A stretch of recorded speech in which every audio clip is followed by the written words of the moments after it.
আসসালামু আলাইকুম, আশা করি সবাই ভালো আছো। আজকে আমরা তোমাদের পদার্থবিজ্ঞান প্রথম পত্রের দশম অধ্যায়, দ্যাট মিন্স কি আদর্শ গ্যাস ও গ্যাসের গতিতত্ত্ব। আদর্শ গ্যাস ও গ্যাসের গতিতত্ত্বের আজকের আমরা প্রথম লেকচারটি নিব। আজকের লেকচারে কি কি আছে একটু লক্ষ্য করো। আজকের লেকচার বলতে এই অধ্যায়ের কি কি টপিকগুলি গুরুত্বপূর্ণ। আদর্শ গ্যাস কি এবং এর ক্যারেক্টার মানে বৈশিষ্ট্য। দেন গ্যাসের সূত্রগুলি, যে বয়েল, চার্লস, রেইনর বা চাপীয় সূত্র, অ্যাভোগাড্রোর সূত্র, এই সকল সূত্র সম্পর্কে কি আমাদের একটা সূক্ষ্ম ধারণা থাকতে হবে। দেন আছে কি গ্যাসের মৌলিক স্বীকার্য সমূহ। নেক্সট কি শক্তির সংবিভাজন নীতি, এই জিনিসটা খুব ভালোভাবে আমাদের বুঝতে হবে। নেক্সট জলীয় বাষ্প ও বায়ুর চাপের মধ্যে সম্পর্ক, খুব ইন্টারেস্টিং একটা টপিক। দেন আছে তোমার শিশিরাঙ্ক ও আপেক্ষিক আর্দ্রতা, যেখান থেকে ম্যাটে কোশ্চেন আসে প্রতি বছরই। এই যে টপিকের মধ্যে এখন কি আমাদের পড়তেছি কি আদর্শ গ্যাস ও গ্যাসের গতিতত্ত্ব চ্যাপ্টারটা। তাহলে কি আদর্শ গ্যাস বলতে কি বুঝি, জিনিসটা আমাদের আছে না, মানে এটা বুঝতে হবে না আমাদের। যে সকল গ্যাসসমূহ গ্যাসের মৌলিক স্বীকার্য সমূহ মেনে চলে এবং যে তাপমাত্রা ও চাপে, মাইন্ডিং, যে তাপমাত্রা ও চাপে গ্যাসের সূত্রসমূহ, দ্যাট মিন্স কি বয়েল ও চার্লসের সূত্রসমূহ মেনে চলে, তাকে আদর্শ গ্যাস বলে। একেবারে সহজ বাংলায়, যে তাপমাত্রা ও চাপে বয়েল ও চার্লসের সূত্রসমূহ মেনে চলে ওই সকল গ্যাসকে আদর্শ গ্যাস বলে। যারা বয়েল ও চার্লসের সূত্র মানে না তাদেরকে আদর্শ গ্যাস বলে না, তারা কি বাস্তব গ্যাস। মূলত পৃথিবীতে আদর্শ গ্যাসের অস্তিত্ব নেই, ধরতে গেলে এটা কাল্পনিক। তারপর আমরা এই কাল্পনিক জিনিস নিয়ে আমরা পড়ালেখা করি। চলো আমরা বোর্ডে চলে যাই।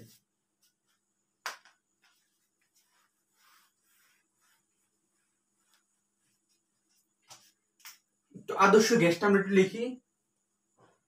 দেখো, যে সকল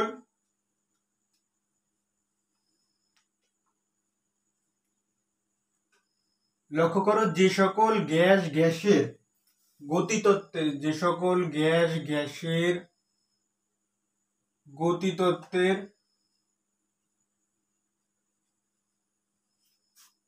মৌলিক স্বীকার্য সমূহ মেনে চলে এবং নির্দিষ্ট তাপমাত্রা ও চাপে, লিখলাম নির্দিষ্ট তাপমাত্রা ও চাপে বয়েল প্লাস চার্লস এর সূত্র মেনে চলে।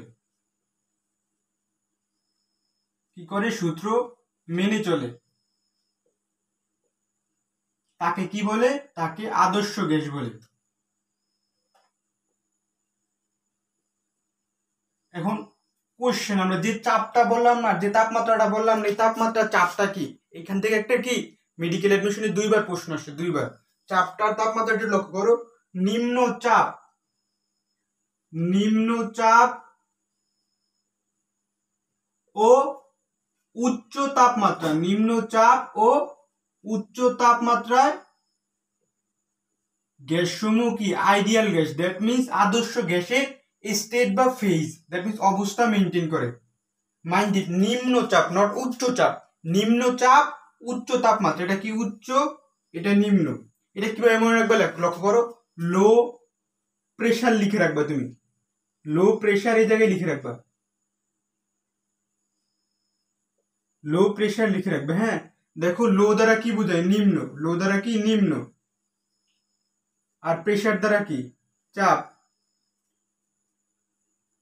ঠিক আছে, লো দ্বারা নিম্ন আর প্রেশার দ্বারা কি চাপ।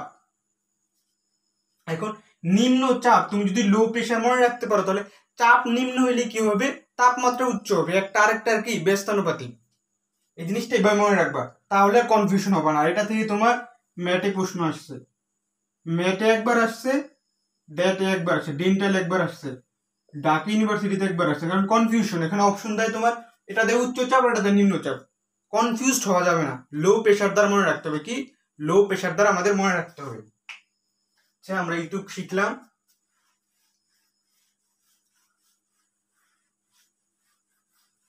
নেক্সট আমাদের এই আইডিয়াল গ্যাসের ক্যারেক্টার সম্পর্কে জানতে হবে। এখান থেকে কোশ্চেন আসছে, আইডিয়াল গ্যাসের কি ক্যারেক্টার, দ্যাট মিন্স বৈশিষ্ট্য। আইডিয়াল গ্যাসের ক্যারেক্টার দ্যাট মিন্স বৈশিষ্ট্য। প্রথম বৈশিষ্ট্যটা কি আদর্শ গ্যাসের, এরা পিবি, এটা সম্পর্কে তোমরা বিস্তারিত পরে জানবা। পিবি ইকুয়াল এনআরটি, কেমিস্ট্রিতেও আছে প্রথম অধ্যায় দ্বিতীয় পত্রে। পিবি ইকুয়াল এনআরটি সমীকরণ মেনে চলে, এরা পিবি ইকুয়াল এনআরটি সমীকরণ মেনে চলে এবং এরা DU DB T equal 0, that means এদের অভ্যন্তরীণ শক্তির উপর, এদের অভ্যন্তরীণ শক্তি ইউ দ্বারা কি বোঝায় জানো, এটা দ্বারা অভ্যন্তরীণ শক্তি বোঝায়, এদের অভ্যন্তরীণ, এটা ইম্পর্টেন্ট, এটা অপশনে ঘুরিয়ে দিচ্ছে, এটাই আসছে। এদের অভ্যন্তরীণ শক্তি কি আয়তনের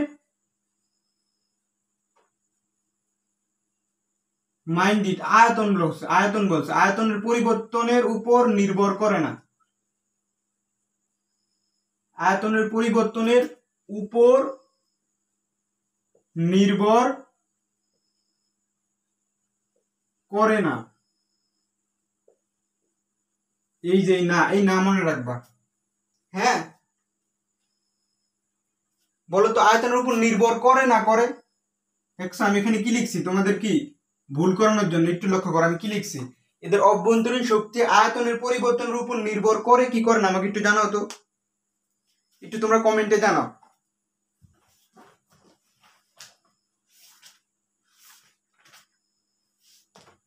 জানাও তো, এদের অভ্যন্তরীণ শক্তি আয়তনের পরিবর্তনের উপর নির্ভরশীল নয় বা নির্ভর করে না, এটা মনে রাখবা। এইটাই মেটে আসছে, এইটাই মেটে আসছে। তিনটা অপশন ছিল, এখানে দিছে কি নির্ভর করে, ঠিক আছে, বা নির্ভরশীল। নেক্সট কি 3 নাম্বার তোমার হলো কি আকর্ষণ বিকর্ষণ নেই, আকর্ষণ ও বিকর্ষণ কি, আকর্ষণ বিকর্ষণ নেই, এই যে মাইন্ডিট এখানে নেই, এই জিনিসগুলো গোল্লা দিয়ে রাখবা, বইতে কি গোল্লা দিয়ে রাখবা। 4 নাম্বার কি অণুসমূহের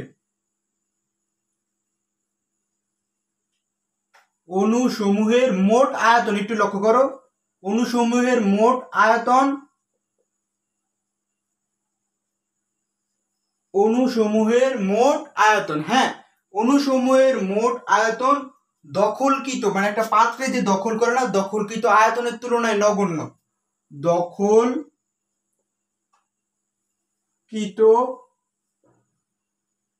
আয়তনের তুলনায় নগণ্য। একটু লক্ষ্য করো কি কি বলছি আমরা, ক্যারেক্টার কি পিবি ইকুয়াল এনআরটি সমীকরণ মেনে চলে, দেন ডিউ ডিভাইডেড বাই ডিবি, নিচে টি ইকুয়াল 0, দ্যাট মিন্স অভ্যন্তরীণ শক্তি, অভ্যন্তরীণ শক্তি আয়তন, দ্যাট মিন্স বি ভলিউম, আয়তনের পরিবর্তনের উপর নির্ভর করে না, দেন আকর্ষণ ও বিকর্ষণ নেই, দেন কি অণুসমূহের মোট আয়তন দখলকৃত আয়তনের তুলনায় নগণ্য। মনে থাকবে তো, আশা করি মনে থাকবে।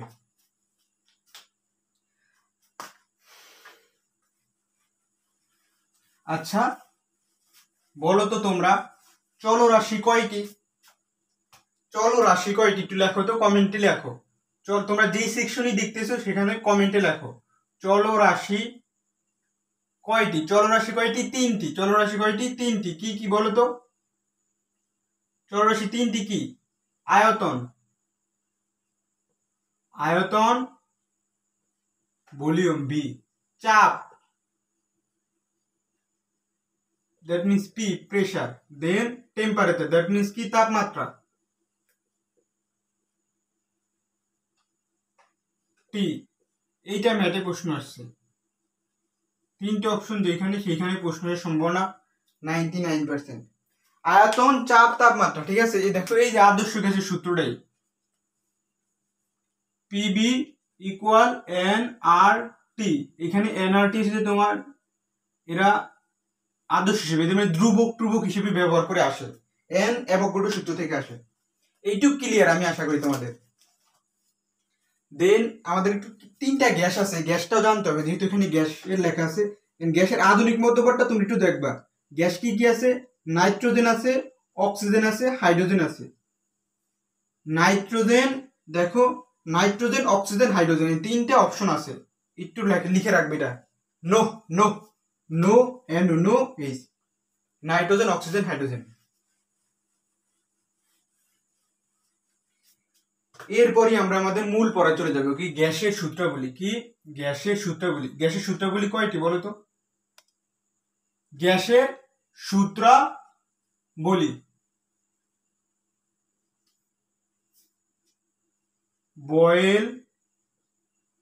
বয়েলের সূত্র, চার্লসের সূত্র, বয়েল, চার্লস, চাপিও, দ্যাট মিনস রেনর সূত্র। কেমিস্ট্রি দ্বিতীয় পত্রিকা, এখানে একটু হেরফের পাবা, চাপিও, আর এটা কি অ্যাভোগাড্রো সূত্র, অ্যাভোগাড্রো সূত্র। আমাদের লেকচার থেকে আসবে, এই বিগত এফএমসি এক্সামে যে কয়টা লেকচার তোমাদের নিছি সেইখান থেকে প্রশ্ন আসছে, তার বাইরে থেকে আসে না, লেকচারের ভিতর থেকে আসছে।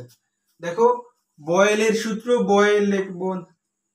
বয়েলের সূত্র, চার্লসের সূত্র, চাপি সূত্র, অ্যাভোগাড্রো সূত্র, এটা থেকেও ডেন্টালে প্রশ্ন আসছে। ছিল কি জানো? অপশনে বয়েল ছিল, চার্লস ছিল, অ্যাভোগাড্রো ছিল, আর এখানে এই অপশনটা ঘুরিয়ে দেওয়া হয়েছে। নেক্সট আমরা কি জানবো? বয়েলের সূত্র সম্পর্কে আমরা কি A to Z জানবো। একটু লক্ষ্য করো, বয়েলের সূত্র, এগুলো তোমরা জানো, তারপরে দেখিয়ে দেওয়াটা সবচেয়ে মূল বিষয় আর প্র্যাকটিসের বিষয় হচ্ছে বয়েলের সূত্র 1662 সালে মিস্টার বয়েল সর্বপ্রথম আবিষ্কার করেন। এই বয়েলের সূত্রটা কিরকম ছিল? এইখানে বয়েলিং মানে কি? পিবি। এইখানে বয়েলিং মানে তোমার তাপমাত্রা, এই তাপমাত্রা টিটা কি ছিল? 0 ছিল, মানে কি টি এইখানে স্থির ছিল, টি স্থির ছিল। টি স্থির থাকলে কি হয়েছিল? চাপ আয়তনের ব্যস্তানুপাতিক ছিল, চাপ আয়তনের ব্যস্তানুপাতিক ছিল। তাহলে আমরা কি করব? এটা এই পিবি কে এখানে আনবো, দেন প্রপোর্শনাল দিয়ে কে দিব, ঠিক আছে?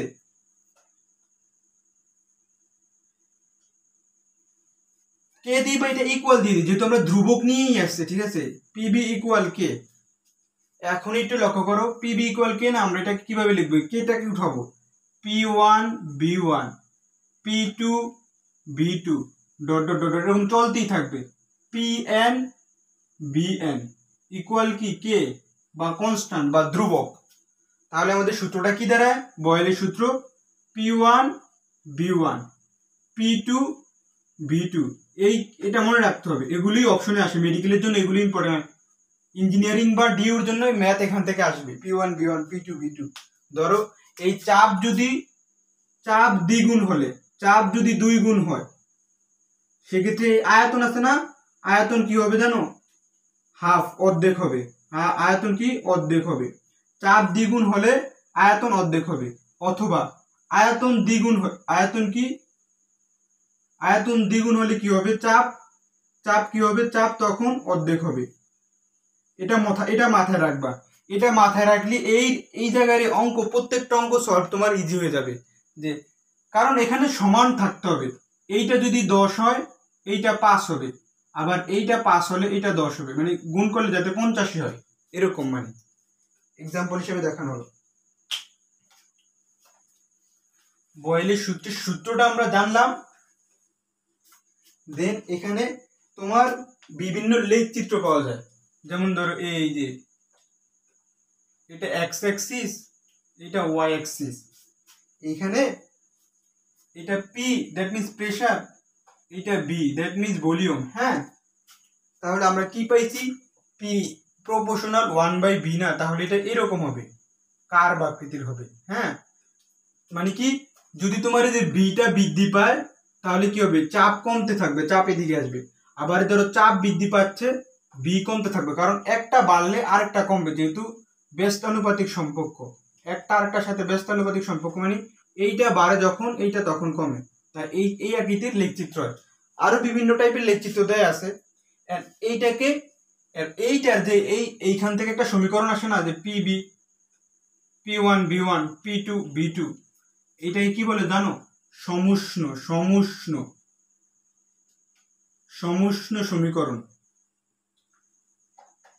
এটা তাপগতিবিদ্যা তুমি ভালোভাবে পাবা, ইম্পর্টেন্ট, ফিজিক্সের দ্বিতীয় পত্রের প্রথম অধ্যায়, এটা ম্যাথে আসছে। যে এই লেখচিত্র আছে না, এই লেখচিত্রকে কি বলে জানো? Rectangular hyperbola. দ্যাট মিন্স কি আয়াতাকার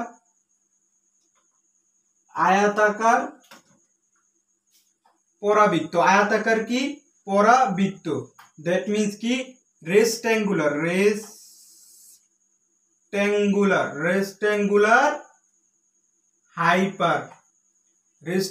কি? হাইপারবোলা।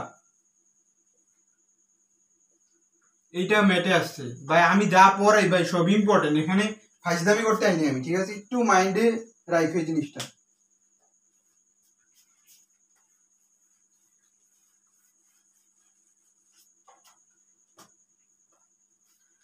দেন আরো কিছু ইনফরমেশন তোমার জানতে হবে। আরো কিছু ইনফরমেশন কি? বাস্তব গ্যাস বয়েলের সূত্র মানে না। বাস্তব গ্যাস, কারণ আদর্শ গ্যাস বয়েলের সূত্র মানে। বাস্তব gas that means real gas, বয়েলের সূত্র কি? বাস্তব গ্যাস বয়েলের সূত্র মানে নয় কান্না। বাস্তব গ্যাস বয়েলের সূত্র মানে না। দেন যদি আমরা বেলুন আছে না, বেলুন, একটা জিনিস লক্ষ্য করো, এই যে বেলুন আছে না, বেলুনে ধরো এটা একটা বেলুন, এই যে বেলুনে ফুদি না, এখানে কি হয়? আমরা যে চাপটা পড়ে না, এখান থেকে মুখ থেকে কি বেলুনের ভিতর চাপ দেয়, মানে কি চাপ বৃদ্ধি পায়, চাপ বাড়লো, চাপ বৃদ্ধি পায়, চাপ বৃদ্ধি পেল, চাপ বৃদ্ধি পেল না? তাহলে এই চাপের একটা কি, এটা একটা কজ, এটা কি একটা কজ, মানে কারণ। চাপ বৃদ্ধি পেল, এটা একটা কি কজ। চাপটাই আমি বেলুনে এই যে মুখ থেকে একটা প্রেসারটা দিলাম না, চাপটা দিলাম না, তার ফলে কি বেলুনটা কি প্রসারিত হয় না? তাহলে কি হয়? এই কজের ফলে কি হয়? আয়তন বৃদ্ধি পায়। দ্যাট মিন্স কি বেলুনটা ফুলে ওঠে, আয়তন বৃদ্ধি পেল। এটা কি ইফেক্ট, মানে চাপ বৃদ্ধির ফলাফল, এই কজের ইফেক্ট, ফলাফল। এখন কোশ্চেন হয়েছে এইখানেও বৃদ্ধি পেল, এইখানেও বৃদ্ধি পেল, কিন্তু আমি বয়েলের সূত্র অনুসারে জানি কি পি ব্যস্তানুপাতিক বি, মানে চাপ আয়তনের ব্যস্তানুপাতিক। চাপ বাড়লে আয়তন কমবে, যেহেতু চাপ বাড়লো তাহলে কি এখানে আয়তন কমার কথা না, কিন্তু আয়তনও বৃদ্ধি পাচ্ছে। তাহলে কি হলো? এই যে বেলুনের এই কাহিনী আর এই কাহিনী, বেলুনের ফুলানোর কাহিনীটা কি হবে? বয়েলের সূত্র লঙ্ঘিত হয় না, মানে লঙ্ঘিত হয়, বয়েলের সূত্র পালন করে না, বয়েলের সূত্র লঙ্ঘিত হয়। এটা ক্ষতে আসার হুবহুব মানে প্রচুর সম্ভাবনা, যে বেলুনে ফু দিলে চাপ বৃদ্ধির সাথে সাথে আয়তন বৃদ্ধি পায়। তাহলে কি এটা কি বয়েলের সূত্র মানে? এমসিকিউতেও আসতে পারে, সিকিউতে আসতে পারে ক্ষতে। তাহলে তুমি কি ব্যাখ্যাটা দিবে? এইরকম ঠিক কিভাবে লিখবা? এই যে আমি এইটুক লিখছি না, এইটুক লিখে দিলেই হইবে, আর পাশে এইটা লিখে দিবা কথাটুকু। এইটুক লিখে দিলেই তুমি দুই পাইতে বাধ্য, ছাড় দিতেও বাধ্য ক্ষতে আসলে। আর এমসিকিউতে আসলে তো তুমি কি বুঝো, বেসিক দিয়ে দেওয়া হয়েছে। আমরা বয়েলের সূত্রটাকে কি কমপ্লিট করতে পারলাম। এইখানে বয়েলের সূত্র থেকে আর কিছু আসার মতো নাই। ম্যাথ যেইটা আসার কথা ওইটাও দেখাই দিছি, যে চাপ দ্বিগুণ হলে আয়তন অর্ধেক হবে, বা আয়তন দ্বিগুণ হলে চাপ অর্ধেক হবে। দেন আসো তুমি চার্লসের সূত্র, কয় নাম্বার? 2 নাম্বার সূত্র। চার্লস কাকা, কাকা রে কাকা, হো রে কাকা। কাকা নামে একটা প্লেয়ার ছিল, জানো সবাই, ব্রাজিলের। এই চার্লসের সূত্র কত সালে দেওয়া হয়? 1700। সালগুলো মনে না রাখতে পারলে খুব একটা ক্ষতি নেই, বাট পড়ো আর কি, যেহেতু পড়তেছো। চার্লসের সূত্র, চার্লস থেকে তুমি মনে রাখবা চাপ, চার্লস থেকে কি চাপ, চাপ কি থাকে এখানে? স্থির থাকে, চাপ স্থির। বয়েলে কি বয়েলিং, মানে টেম্পারেচার স্থির ছিল, চাপ স্থির। এখানে কি চাপ শূন্য, রাইট? এটা 1727 সালে দেওয়া হয়, চাপ শূন্য। এখানে আরেকটা জিনিস, তুমি এখানে অনেক কিছু পাবা, ওই জিনিসগুলো পড়ার প্রয়োজন নেই। হাবিজাবি অনেক কিছু দেওয়া থাকবে, এটা কখনই পরীক্ষায় আসে না, ঠিক আছে। 273 দিয়ে একটা সংজ্ঞা টঙ্গা দেওয়া আছে, দরকার নেই। মানে যে প্রক্রিয়া চাপ স্থির থেকে, তাহলে কি আমরা কি সূত্র করছি, পিবি ইকুয়াল এনআরটি প্রথমেই, এখানে কি চাপ স্থির, তাহলে কি হবে আমার, আর এই দুইটা তো কি চলেই গেল, তাহলে কি হবে আমার বি ইকুয়াল টি, এরকম একটা জিনিস আসবে। তাহলে কি চাপ স্থির থাকলে আয়তন, দ্যাট মিনস কি আয়তন তাপমাত্রার সমানুপাতিক, আয়তন তাপমাত্রার সমানুপাতিক হবে, তাকে কি বলে, চার্লসের সূত্র বলে। তাহলে দেখো আমরা কিরকম, যদি আয়তন প্রপোর্শনাল টু টেম্পারেচার আসে, এটা তো আমি তোমার সূত্র থেকে তোমাকে প্রাইমারি স্টেজে আনছি, কিন্তু তোমার প্রশ্ন থাকতে পারে যে ভাই আপনি কেন সূত্র থেকে আনলেন, আপনি তো প্রাইমারি স্টেজটা কমপ্লিট করবেন, কারণ আমি এখানে মেডিকেল রিলেটেড তোমাকে পড়াচ্ছি। যদি ইঞ্জিনিয়ারিং রিলেটেড পড়াতাম তাহলে কি হইতো, আমি প্রথম থেকে ওই জিনিসটা দেখাইতাম, ওই জিনিসটা তাই দেখাচ্ছি না, কারণ আমাদের সিলেক্টিভ পড়তে হবে, হাবিজাবি পড়ে আর কোনো লাভ নাই। দেখো বি প্রপোর্শনাল টু টি, তাহলে আমরা কি লিখবো, B divided by T equal ধ্রুবক, দ্যাট মিনস কি কনস্ট্যান্ট কে। এখন আমরা যদি if b1 t1 b2 t2 b3 t3 dot dot dot dot bn tn n পর্যন্ত চললো, তারপরে কি তাও কনস্ট্যান্ট কেই থাকবে, ঠিক আছে। মানে এইটা একটা স্টেজ, একটা মাধ্যম, এইটা আরেকটা মাধ্যম, এইটা আরেকটা মাধ্যম, এখানে অসংখ্য মাধ্যম আছে, ঠিক আছে, এন মাধ্যম, ঠিক আছে। তাও এদের সর্বশেষ ফলাফলটা কেই থাকবে, মানে যদি গুণ বা এই বি বা টি করে প্রথমটাতে 20 আসে, এই এক আর এন সংখ্যকটাতেও কি 20 আসবে, মানে কনস্ট্যান্ট। তাহলে আমরা সূত্রটা কি লিখতে পারি, b1 t1 equal b2 t2, এটা মনে রাখতে হবে, হ্যাঁ, ম্যাথ সহকারে, অন্যান্য এমসিকিউ টেমসিকিউ সহকারে যে কোনো জায়গায় এটা আমাদের মনে রাখতে হবে। দেন আসো চার্জের সূত্র থেকে এইটুক জানলেই হবে তোমার, ঠিক আছে। দেন আমরা কিতে যাব, রেনোর বা চাপীয় সূত্র, কি রেনোর চাপীয় সূত্রে যাব। চাপীয় সূত্র 3 নাম্বার, চাপীয় সূত্র কে আবিষ্কার করছে, বিজ্ঞানী রেনো। কত সালে, এইটু যেটা আমরা এখন জানবো, হ্যাঁ বলো তো কত সালে, 1842 খ্রিস্টাব্দে বিজ্ঞানী রেনো কি করেছেন, রেনো এই চাপীয় সূত্র কি ইনভেন্ট করেছেন। চাপীয় সূত্রে কি থাকে তুমি জানো, এটি একটু এক্সট্রা মনে রাখতে হবে, মনে থাকে না অনেক সময়, এখানে b0 থাকে, দ্যাট মিনস কি আয়তন স্থির থাকে, এখানে কি আয়তন স্থির, এখানে আয়তন স্থির, দ্যাট মিনস b ইকুয়াল 0। যদি b ইকুয়াল 0 থাকে আমরা কি মেইন সূত্র কি পড়ছি, pb ইকুয়াল nRT, তাহলে কি এখানে এইটা কি এইটা ইকুয়াল 0, আর এই দুইটা তো এমনি, তাহলে আমার কি দাঁড়ায়, p এর সাথে t এর রিলেশন, তাহলে কি আয়তন স্থির থাকলে চাপ তাপমাত্রা সমানুপাতিক থাকবে, তাহলে আমরা এটা কিভাবে নিব, বা p divided by t equal k, that means constant. এখন আমরা ইফ অনেক মাধ্যম n সংখ্যক মাধ্যম হয়, তাহলে কি প্রথম মাধ্যম p1 t1, দ্বিতীয় মাধ্যম p2 t2, তৃতীয় মাধ্যম p3 t3 dot dot dot dot, then n সংখ্যক মাধ্যম pn tn, দো তাও কে কনস্ট্যান্ট। তাহলে আমরা সূত্রটা কি লিখতে পারি, একটু লক্ষ্য করো, p1 t1 equal p2 t2, এটা কি চাপীয় সূত্র বা রেনোর সূত্র, এইটুক মনে রাখলেই এনাফ। দেন এখানে ম্যাথ আছে, আমরা ম্যাথগুলো আলাদাভাবে করাবো, জাস্ট আমরা সিকোয়েন্স মেনটেন করতে হবে, আমাদের স্ট্র্যাটেজিটা অন্যরকম হবে, সবাই যেভাবে পড়ে ওইভাবে, আমরা একটু ডিফারেন্ট ওয়েতে যাবো, সেক্ষেত্রে কি আমরা দেখবো যে দিন শেষে একটা ভালো জিনিস করতে পারবো। দেন আমরা কি আদর্শ গ্যাসের সমীকরণ করব, একটু থিঙ্ক আউট অফ বক্স, ঠিক আছে, সবসময় একটু আউট অফ বক্স, সবাই যেভাবে পড়ে সেভাবে না পড়ে আউট অফ বক্সে যে চিন্তা করবা, তাহলে তুমি ভালো একটা আউটপুট পাবা। আদর্শ গ্যাসের সমীকরণ টপিক কি এখন, আদর্শ গ্যাসের সমীকরণ দিয়ে আমরা এইগুলো আসছি, এইটাই এখন এগুলা দিয়ে বিল্ড আপ করবো। আদর্শ গ্যাসের কি বলতো আদর্শ গ্যাসের ইকুয়েশন কি?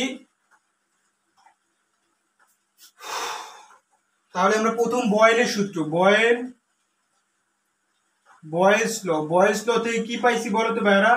বয়েলস ল থেকে পাইছি P1 B1 equal P2 B2, হ্যাঁ, ইকুয়াল কে। দেন আমরা কি চার্জ ল থেকে কি পাইছি দেখো, B1 T1 equal B2 T2 equal কি কে।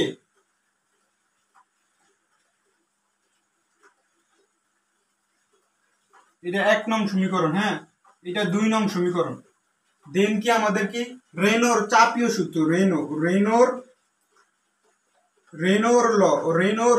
রেনোর সূত্র থেকে কি পাইছি আমরা? এখানে আয়তন স্থির থাকে, তাহলে কি হবে P1 ডিভাইডেড বাই T1, হ্যাঁ, P2 divided by T2 equal কি হবে? তাও কে হবে। তাহলে এটা কি 3 নং সমীকরণ। আমরা 1 2 3 সমীকরণ অ্যাভোগাড্রো সূত্রটা আমরা আনবো একটু পরে। দেখো 1 2 3 সমীকরণকে কি সমীকৃত করব, 1 2 3 তিনটা সমীকরণকে সমীকৃত করব। দেখো তাহলে আমরা কি পাবো? এইটার ক্ষেত্রে আমরা কি ধরতে পারি? পিবি ইকুয়াল কি কে। এই ক্ষেত্রে কি B divide by T equal কি কে। এখানে P divide by T equal কি কে ধরতে পারি। তাহলে আমরা কি পাই? পিবি। আচ্ছা পিবি এখানে বসালাম, দেন টান দিলাম পিবি, ঠিক আছে, এখানে বি উপরে আছে, তাহলে নিচে কি হবে? টি। আচ্ছা দিলাম পিবি বিটি, দুইটার সাথে এখন কি মিল আছে, দেন হচ্ছে পি বাই টি, ঠিক আছে। তাহলে কি ইকুয়াল কি আসে আমার? কে। এইটাও একটা সূত্র, পিবি ডিভাইডেড বাই কি টি ইকুয়াল কে, এটাও মনে রাখতে হবে। এটার পর আসো আমরা আরেকটু কাজ করব, পিবি ডিভাইডেড বাই টি, হ্যাঁ, প্রপোর্শনাল পরে দিই, হ্যাঁ, একটু লক্ষ্য করো, পিবি ইকুয়াল কে টি লিখি আমরা, হ্যাঁ, পিবি ইকুয়াল কে টি। এটা লেখার পর এখানে পিবি ইকুয়াল আর টি লিখবো আমরা, আর টি। এই আর দ্বারা কি বোঝায়? সার্বজনীন গ্যাস ধ্রুবক 8.321, হ্যাঁ, একটু দেখে নিও এটার মানটা 8.231 হইতে পারে, ঠিক আছে, জুল পার মোল পার কেজি, হ্যাঁ। এখন পিবি ইকুয়াল আর টি, এইটুকু আসার পর আমরা কি অ্যাভোগাড্রো সূত্রে যাব, কি অ্যাভোগাড্রো সূত্র, অ্যাভোগাড্রো লতে কি জানো? বি প্রপোর্শনাল টু এন, আয়তন তার অনুর সংখ্যা সমানুপাতিক। তাহলে আমরা কি বি তো এই জায়গায় আসি, তাহলে এখানে কি এন হবে। সুতরাং বি ইকুয়াল এন আর টি, এইটাই কি আদর্শ গ্যাসের সমীকরণ। এখানে এন ইকুয়াল আরেকটা জিনিস তোমাকে মনে রাখতে হবে, এন ইকুয়াল তুমি কি ডব্লিউ বাই এম, এই জিনিসটা ম্যাথ করার জন্য মনে রাখবে, হ্যাঁ। তাহলে এটা কি করা যায়? PV equal W by M R T পাওয়া গেল, PV equal W by M R T. এইখান থেকে আমি আরেকটা জিনিস দেখাবো, একটু লক্ষ্য করো, PV equal W by M R T. একটা জিনিস লক্ষ্য করো, সুতরাং পিএম, সুতরাং কেন বা ধরো এই পি আর এম এই জায়গায় আনলাম, আর এখানে কি ডব্লিউ আর এই যে বি, এই বিটাকে নিচে নিব, আর টি। দেখো আমরা ঘনত্বের একটা সমীকরণ জানি, ডেনসিটি কি? ঘনত্ব বলতে কি বোঝায় জানো? মোট যেই তোমার ভরটা থাকে, এই মোট একটা অণুর ভিতরে ধরো এটা 10 গ্রাম, এই 10 গ্রামের ভিতরে এখানে ধরো 3 গ্রাম আছে, তাহলে কি হবে? এটা হলো কি 3 গ্রাম, এই ডব্লিউটা হলো 3 গ্রাম, আর এই টোটাল এটা কি? এটা তার আয়তন। তাহলে আমরা এটা কি ঘনত্ব ইকুয়াল কি ডব্লিউ বাই ভি, এটা আমরা লিখতে পারি। তাহলে আমরা কি পাবো এখানে?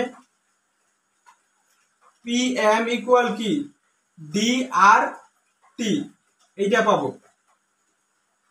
দেন আসো আমরা ঘনত্বের সূত্রটা বের করি, ডি ইজ ইকুয়াল টু, সুতরাং D is equal to PM prime minister equal কি আর টি। মনে থাকবে তো? ঘনত্বের সমীকরণ এখানে বের করে দিলাম, এটা একটা সমীকরণ, হ্যাঁ মনে রাখবা। এইটা আরেকটা সমীকরণ, হ্যাঁ মনে রাখবা। এইটা একটা সমীকরণ, এগুলো মনে রাখবা। এইটা একটা সমীকরণ, জিনিসগুলো কি মনে রাখতে হবে। আশা করি আজকে যেইটুক পড়ানো হয়েছে এইটুক তোমরা সুন্দরভাবে নোট করছো। সুন্দরভাবে নোট করার পর তোমরা এগুলো একবার একবার করে জাস্ট পেজ উল্টাই দিয়ে কিন্তু তোমার প্রিপারেশনটাও হয়ে যায় পরবর্তীতে। এত ইউজ ভাবে প্রেশার নেওয়া লাগে না মাথায়। বা নোট করার পর পেজে একবার দেখলে আর বইগুলোর পৃষ্ঠাগুলো উল্টালা, এখান থেকে এই লেকচারের মাধ্যমে তুমি বইটাও দাগিয়ে নিলা। আজকে এই পর্যন্ত, সবাই ভালো থাকো।